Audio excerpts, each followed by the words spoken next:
नमस्कार, खबर आप तक में आपका स्वागत है। मैं हूं टीपी सिंह। आज हम आपको ऐसी जगह के से परिचय कराना चाहते हैं जो विंध्य का एक पहला ऐतिहासिक स्टेडियम है। अवधेश प्रताप सिंह विश्वविद्यालय का ये स्टेडियम है जहां इंडिया टीम के ऐसे प्लेयर जिन्होंने अपना नाम कमाया है, वो भी ऐसे खिलाड़ी यहाँ आके खेले हैं, चाहे कपिल देव रहे हों, चाहे नरेंद्र हिरवानी रहे हों, राजेश चौहान जी रहे हों या मनिंदर सिंह रहे हों। सारे महान खिलाड़ी इस स्टेडियम में आकर के और अपनी प्रतिभा यहाँ दिखा चुके हैं और यहाँ के लोगों का मन मोह चुके हैं।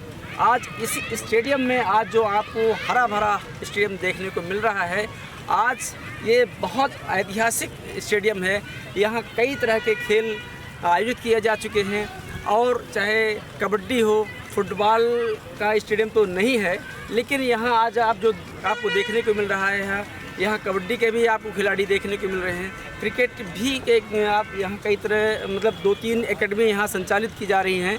तो आपको परिचय कराएंगे यहाँ जो वर्तमान में स्पोर्ट्स ऑफिसर हैं, स्पोर्ट्स ऑफिसर हमारे बीच मौजूद हैं, आदरणीय डॉक्टर रामभूषण मिश्रा।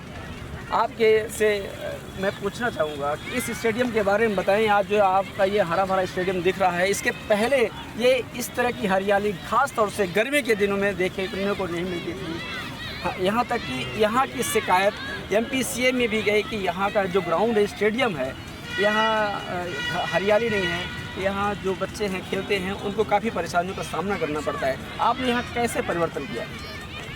पहले तो आपको अवधेश प्रताप सिंह विश्वविद्यालय स्टेडियम के लिए आप आए, इसके लिए बहुत बहुत धन्यवाद, स्वागत है। देखिए, माननीय कुलपति जी और हमारे मध्य प्रदेश के उप मुख्यमंत्री महोदय ने काफ़ी प्रयास किया। राजेंद्र शुक्ला जी ने प्रयास करके एक नया स्पोर्ट्स कॉम्प्लेक्स बगल में बनवा दिया, जिस कारण से यहाँ की काफ़ी भीड़ है। आधी भीड़ स्पोर्ट्स कॉम्प्लेक्स में चली गई। पहले एकमात्र एक यही स्टेडियम था, इसके अंदर फुटबॉल भी होता था, इसी के अंदर हॉकी होता था, इसी के अंदर एथलेटिक्स की गतिविधियाँ होती थी और इसी के अंदर क्रिकेट की गतिविधियाँ होती थी। और बहुत दिनों से हमारे यहाँ विश्वविद्यालय में स्पोर्ट्स के डायरेक्टर की पोस्ट खाली थी। सन 1994 से पचौरी जी थे, उसके पहले फाउंडर डायरेक्टर हमारे विश्वविद्यालय के थे, वो थे, उन्होंने इस स्टेडियम का निर्माण करवाया था। उसके बाद जो भी प्राध्यापक सीनियर प्रोफेसर विश्वविद्यालय के डायरेक्टर हुए, उनके पास इतना ज़्यादा वर्क लोड रहता था कि जैसे मैं यहाँ शाम को बैठा हूँ तो इतना टाइम नहीं रहता था। उनको 7-8 बज जाते थे यूनिवर्सिटी के ही कामों से, और साथ में एक साथ कई विभागों के चार्ज रहते थे, कई विभागों के हेड रहते थे। इतना ज़्यादा ओवर वर्क लोड था हमारे प्रोफेसरों के पास कि उतना समय विश्वविद्यालय खेल के लिए नहीं दे पाते। और खेल हम खिलाड़ियों का, हमारा खुद का, ये मक्का कहिए, काशी कहिए, अयोध्या कहिए, मथुरा कहिए, ये हम खिलाड़ियों का ये तीर्थ स्थल है एक तरह से। तो खिलाड़ियों को जो असुविधाएं हमें हुई थी कभी, उन असुविधाओं को दूर करने के लिए मैंने माननीय कुलपति जी से अनुरोध किया और उन्होंने 2 यहाँ ट्यूबवेल पहले से थे और पानी की व्यवस्था करवाई, वाटर गन की व्यवस्था करवाई और गर्मियों में सिंचाई की व्यवस्था हुई और ये ग्राउंड हरा भरा हो गया। और छोटे छोटे बच्चे आगे खेलते थे, देखते थे कि हमेशा उनको चोट लग जाती थी, कभी भी ड्राइव मार दिए।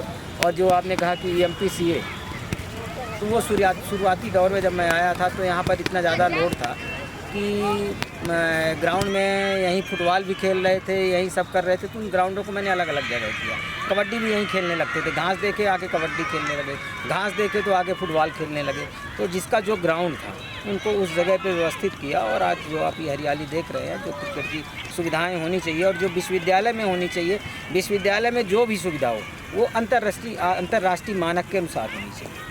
और हम भी प्रयास कर रहे हैं कि हमारे विश्वविद्यालय में जो भी खेल की सुविधाओं का विकास हो वो अंतर्राष्ट्रीय मानक के अनुसार हो, चाहे वो छोटा सा ही हो, लेकिन उसका जो मापदंड हो विश्वविद्यालय का, वो जो विश्वविद्यालय का नाम के पहले ही विश्व लगा है, तो विश्व के मापदंड के अनुसार होना चाहिए, ना कि लोकल स्तर के मापदंड के अनुसार होना चाहिए। इस कारण से हम प्रयास कर रहे हैं कि हमारे, जैसे अभी आप देख रहे हैं कि वर्ल्ड कप चल रहा 2020 का, और उस टीम में हमारे रीवा का कोई खिलाड़ी नहीं है। एक कमी सी हम लोगों को महसूस होती है कि जब भी कोई वर्ल्ड लेवल का कोई टूर्नामेंट हो, ओलंपिक होता है, तो लगता है कि दूसरे प्रदेशों से बहुत सारे खिलाड़ी खेल रहे हैं, हमारे प्रदेश का एक भी नहीं है, और उसमें भी हमारे विंध्य क्षेत्र का कोई नहीं है। तो हम ये चाह रहे हैं हमारे विंध्य क्षेत्र के जितने भी कॉलेज हैं उनके पास भी सुविधाएं हैं, उन सुविधाओं को भी उस अंतर्राष्ट्रीय स्तर पर वो किया जाए, तैयार किया जाए, और जब तक नहीं है तो ये विश्वविद्यालय की सुविधा उनके लिए उपलब्ध है, तो इसको भी विश्व स्तरीय बनाया जाए। हम ये नहीं कहते कि यहाँ पर वर्ल्ड कप के मैच होंगे, लेकिन यहाँ से जो खिलाड़ी आने वाले भविष्य में निकलेंगे तो वो विश्व स्तर पर अपना नाम करेंगे। पहले भी हमारे यहाँ से क्रिकेट के खिलाड़ी निकल चुके हैं, 4-5 खिलाड़ी आप लोगों को पता ही है कि ईश्वर पांडे निकले यहाँ से अभी वर्तमान में सौम्य पांडे खेल रहे थे, कल ही यहाँ प्रैक्टिस करके गए हैं, अभी उनका ट्रायल हो रहा है इंडिया टीम के लिए। और सेन भी इसी ग्राउंड का खिलाड़ी है, तो यहीं का खिलाड़ी है। तो हम चाह रहे हैं कि यहाँ की जो व्यवस्था हो विश्व स्तर की व्यवस्था हो, ताकि हमारे खिलाड़ियों को कोई कमी महसूस ना होने पाए। जैसा कि आपने कहा कि यहाँ के खिलाड़ी वर्ल्ड कप में खेले हैं पर उनको ज़्यादा मौका नहीं दिया जाता, 1-2 मैच में उनको मौका दिया जाता है, तो ऐसी क्या वजह रहती है कि उनको आगे खेलने का मौका नहीं दिया जाता? देखिए, पहले क्या था कि जो खिलाड़ियों पर एक जो मानसिक प्रेशर होता, वो हमारे यहाँ के खिलाड़ी आप बहुत पहले देखते रहे होंगे कि वर्ल्ड कप में भी इंडिया की जो भी टीम बनती थी तो कुछ चुने हुए क्षेत्रों के खिलाड़ी रहते थे, लेकिन देखे होंगे महेंद्र सिंह धोनी बहुत छोटी एरिया से निकल के आए, तो ऐसे ये भी खिलाड़ी आए हैं, साइकोलॉजिकल रूप से इतने फिट नहीं रहते हैं कि वो उतना प्रेशर अंतर्राष्ट्रीय स्तर मैच का एक जो प्रेशर खिलाड़ी के ऊपर होता है वो झेल पाए। यहाँ पर तो अच्छा प्रदर्शन करते हैं, लेकिन वहाँ वो प्रदर्शन वो प्रेशर जो होता है, मेंटल प्रेशर जो होता है वो नहीं झेल पाते। और अब हम लोग प्रयास ये कर रहे हैं कि खिलाड़ियों को शारीरिक रूप से फिट होने के साथ साथ मेंटल रूप से भी इतना स्ट्रांग किया जाए कि आने वाले समय में वो वर्ल्ड कप के हर मैच खेलें। जैसे अभी आप देखे होंगे कि सौम्य पांडे अंडर-19 वर्ल्ड कप के वाइस कैप्टन ही रहे और हर मैच खेले हैं उन्होंने और अच्छा स्कोर भी किया। ये था कि हम फाइनल नहीं जीत पाए, लेकिन आने वाले समय में हमारे खिलाड़ी जो है वो अच्छा प्रदर्शन करेंगे, ऐसी हमें उम्मीद है। अभी आपने कहा कि वर्ल्ड कप में जैसे ईश्वर पांडे, कुलदीप सेन खेल रहे हैं, अभी और भी ऐसे खिलाड़ी हैं जो रणजी में खेल रहे हों या वर्तमान में वर्ल्ड कप में जाने की उनकी तैयारी हो, ऐसा कुछ नाम देते हैं? अब इसके बारे में तो RDCA के ही लोग ज़्यादा बेहतर बता सकते हैं, क्योंकि हम सुविधाएं दे रहे हैं और जितने भी क्रिकेट के एसोसिएशन होते हैं, सिलेक्शन जो ये होता है इंडिया लेवल पर वो एसोसिएशन के थ्रू होता है। जैसे RDCA जो हमारी ICC है, इंडियन क्रिकेट कमेटी जो है, तो वो डायरेक्ट गवर्न करती क्या जो RDCA खेले, MPCA खेला और वहाँ से फिर वो खिलाड़ी जाते हैं। और वही खिलाड़ी जो रीवा के हैं वही हमारे यूनिवर्सिटी के होते हैं, तो चाहे वो एथलेटिक्स के हों चाहे फुटबॉल के हों, जो भी खिलाड़ी यहाँ से निकलेगा तो उनको हम उस तरह की व्यवस्था देंगे कि चाहे वो फिर जो उसका माध्यम होता है उस माध्यम से वो उनका चयन उन प्रतियोगिताओं में हो सके। जैसा कि हम देख पा रहे हैं कि बहुत सारे बच्चे यहाँ खेल रहे हैं, तो इन बच्चों को जैसे खिलाने के लिए कोच की सुविधा दी जाती है। यहाँ कितने कोच और कितने अकेडमी संचालित है? यहाँ पर RDCA की एकेडमी है और एक शकील खान जी की एकेडमी है। ये सारी एकेडमियाँ RDCA के अधीन हैं। तो जो RDCA के हैं यहाँ पर जितने भी RDCA के सीनियर खिलाड़ी हैं, 4-5 सीनियर खिलाड़ी हैं, वो चला रहे हैं। अभी ईश्वर पांडे और हमारे रणजी प्लेयर अनुराग सिंह जी भी हैं, वो भी पेस वालों के लिए एक एकेडमी डाल रहे हैं कि थोड़ा सा उनको भी, क्योंकि रीवा से इस समय पेस वाला नहीं निकल रहे हैं। इसी ग्राउंड से पेस वाला ईश्वर पांडे निकले, अनुराग सिंह इसी ग्राउंड से निकले, तो इन लोगों के मन में भी एक कसक है। और जब हम आए तो हमसे आके मिले और बोले भैया कि यहाँ पेस वालों के लिए, तो हमने कहा आइए आप हमारे स्टेडियम में, आप वो अब हमारे विश्वविद्यालय के खिलाड़ियों को निःशुल्क प्रशिक्षण देंगे। और बाकी जो लोग हैं और जो सीखना चाहते हैं तो वही दिन भर मेहनत करेंगे, तो उनका जो भी पारिश्रमिक बनता होगा तो वो उनको दिया जाता है, वो लोग देते हैं। क्योंकि बाहर अगर हम भेज रहे हैं, MRF अकेडमी में भेज रहे हैं, सहवाग अकेडमी में भेज रहे हैं, तो जितनी बड़े बड़े खिलाड़ी हैं सब अपनी अपनी एकेडमी डाल सकते हैं, चाहे वो सचिन तेंदुलकर की हो, चाहे आप बेंगलोर देख लीजिए, बॉम्बे देख लीजिए, आप दिल्ली देख लीजिए, कलकत्ता देख लीजिए, तो यहाँ पर वो सुविधाएं दी जाती हैं। हमारा प्रयास रहेगा कि हमारे स्तर से उनको जो सुविधाएं दी जा सकें वो सुविधाएं हम उनको देंगे, ताकि हमारे रीवा से जितने भी अच्छे से अच्छे खिलाड़ी निकल सकें अंतर्राष्ट्रीय मंच पर। आगे आके इन्हीं छोटे खिलाड़ियों में से बहुत सारे खिलाड़ी अंतर्राष्ट्रीय मंच पर विश्वविद्यालय का नाम रोशन करेंगे और इस विद्या क्षेत्र का नाम रोशन करेंगे, रीवा का नाम रोशन करेंगे। और जैसे कि विश्वविद्यालय के माननीय कुलपति राजकुमार आचार्य जी की मंशा है और माननीय उप मुख्यमंत्री महोदय राजेंद्र शुक्ला जी की भी मंशा है कि रीवा एक स्पोर्ट्स का हब बने, तो उसी दिशा में मेरा भी प्रयास है कि रीवा एक ऐसा स्पोर्ट्स का हब बने कि आने वाले समय में मध्य प्रदेश की कोई भी टीम हो उसमें रीवा के खिलाड़ी जरूर और मध्य प्रदेश का नाम रोशन। हमारे बीच जो रणजी टीम में खेल चुके हैं अनुराग सिंह मौजूद हैं, हम उनसे पूछना चाहेंगे कि जो रणजी तक आपने सफ़र तय किया, उसके आगे फिर आप क्यों नहीं कर पाए? ऐसी क्या कमियां रह गई कि उन कमियों को अब जो बच्चे आपकी एकेडमी में खेलेंगे, उन कमियों को आप कैसे दूर कर पाएंगे? मैं एक्चुअली कुछ इंजरीज़ की वजह से नहीं आगे कंटिन्यू कर पाया, और एफर्ट्स तो मैंने पूरे किए थे, बट इंजरीज़ थी। इंजरीज़ के बाद फिर रिकवर करना थोड़ा मुश्किल होता है, इस वजह से मैं आगे कंटिन्यू नहीं कर पाया। बाकी बच्चों का है तो बच्चे छोटे एज ग्रुप से खेलना शुरू करते हैं, उनके लिए ही सारी एकेडमीज बन रही हैं, उनको अच्छी ट्रेनिंग प्रोवाइड की जाए। जैसा सर कह रहे थे कि मेंटली स्ट्रॉन्ग करना ज़रूरी है, क्योंकि हमारे यहाँ उतने मैचेस नहीं होते और जो एक्सपोज़र है वो कम मिलता है। बड़े शहरों में आप जाएंगे तो छोटे एज ग्रुप से लेकर बड़े एज ग्रुप तक के बच्चों को काफ़ी मैचेस खेलने के लिए मिलते हैं, बट हमारे यहाँ वो सुविधाएँ नहीं हैं। और अभी सर के सहयोग की वजह से अब हम यहाँ चाहेंगे कि यहाँ काफ़ी मैचेस हों, और बच्चों को जब वो मैचेस खेलेंगे तो उतना ही मेंटली स्ट्रांग होते जाएंगे। जितना मेंटली स्ट्रांग होंगे उतना अच्छा करेंगे। तो ये सुविधा हम लोग कोशिश करेंगे कि उनके लिए अवेलेबल कराएं और उनके ऊपर मेहनत करें, इससे उनका अच्छा हो जाए बच्चों। हमारे बीच शकील खान जी हैं, ये बहुत अच्छे स्पोर्ट्समैन रहे हैं, बहुत अच्छे खिलाड़ी रहे हैं क्रिकेट के मामले में, और आपके द्वारा एकेडमी भी संचालित की जा रही है। आप किस तरह की शिक्षा बच्चों को दे रहे हैं, यहाँ कैसे तैयार कर रहे हैं बच्चों को? देखिए, पहली चीज़ तो बधाई दूंगा मैं अपने डायरेक्टर साहब को। जब से यहाँ पे उन्होंने पदभार संभाला है तो ग्राउंड की दशा तो आपको दिख रही है कि पहले से और बेटर हुई है, और सभी गेम को बढ़ावा भी दे रहे हैं स्पोर्ट्स का। आपने बता ही दिया, माननीय वीसी साहब हैं, उप मुख्यमंत्री जी माननीय हैं, उनका भी यही हब बनाने का जो स्पोर्ट्स का है, वो सारी बातें हमारे डायरेक्टर साहब ने बता दी है। एकेडमी में इनको मेडिटेशन भी सुबह होता है, एक्सरसाइज, रनिंग एक्सरसाइज, फिटनेस के बाद ही इनको कोचिंग दी जाती है। तो अब मुझे भी उम्मीद है कि जैसे 4 हमारे प्लेयर बहुत अच्छे निकले इंटरनेशनल लेवल पे, तो अब आने वाले टाइम पे बहुत जल्दी बच्चे आगे आएंगे आपके इंटरनेशनल लेवल पे, रणजी ट्रॉफी में भी, और उसी चीज़ पे काम हो रहा है। और बहुत ही ज़्यादा सपोर्ट है हमारे डायरेक्टर साहब का भी, बहुत बड़ा सपोर्ट है यहाँ पे कि सभी गेम को बढ़ावा दिया जाए। और निश्चित कबड्डी भी है यहाँ पे, क्रिकेट भी है, वॉलीबॉल है, सभी गेम के लिए बहुत सहयोग कर रहे हैं, तो मैं उनको धन्यवाद भी दूंगा। और ऐसे ही प्रयास चलता रहा हम सब लोगों का, तो बहुत जल्दी आपको हर गेम से अच्छे प्लेयर मिलेंगे इंटरनेशनल लेवल पर। जैसा कि हमारे पास अब BCCI का ग्राउंड भी बनकर तैयार हो गया है, क्या आप मानते हैं कि यहाँ खिलाड़ियों को कैसे सुविधा मिलेगी और यहाँ कैसे मैच आयोजित किया जाएगा, किस तरह के? देखिए, सुविधाएं तो MPCA ने बहुत बड़ी दी है ग्राउंड पे, लेकिन पहले हमारा विश्वविद्यालय स्टेडियम यहाँ पे रहा है, जिससे 83 में रणजी ट्रॉफी भी हुई।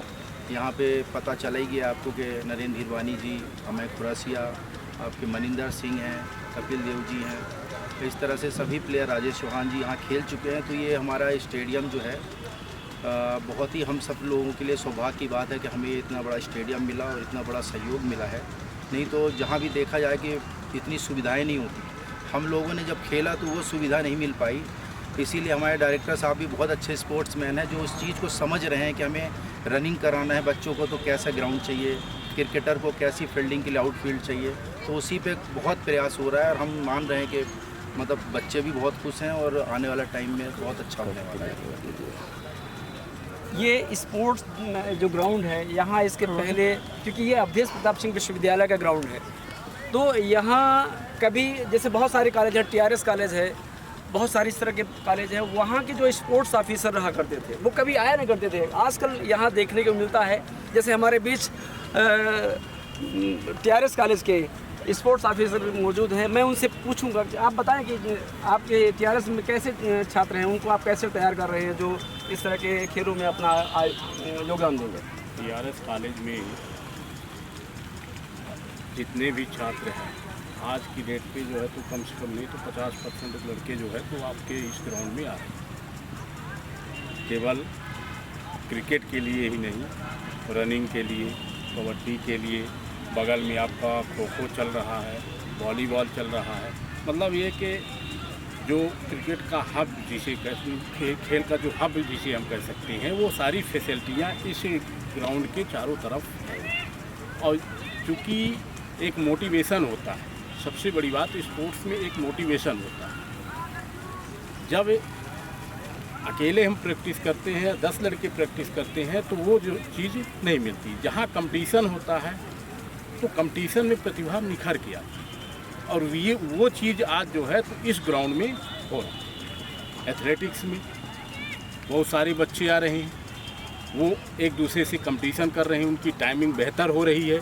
थ्रो सेक्टर में उनका जो है तो थ्रोइंग सेक्टर भी मजबूत हो रहा है, ज़्यादा डेवलप कर रहे हैं। आपकी जो है तो जंपिंग पिट है, जंप भी करने आते हैं लड़के।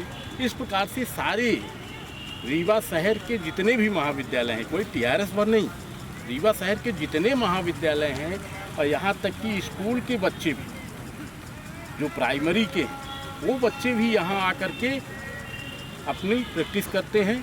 और आगे चल के हमें ये पूरी उम्मीद है कि इन्हीं में से आपको जो है तो एक गेम में नहीं बल्कि सभी गेमों में आपके रीवा के बच्चे जो है तो नेशनल और इंटरनेशनल में देखने को मिलेंगे।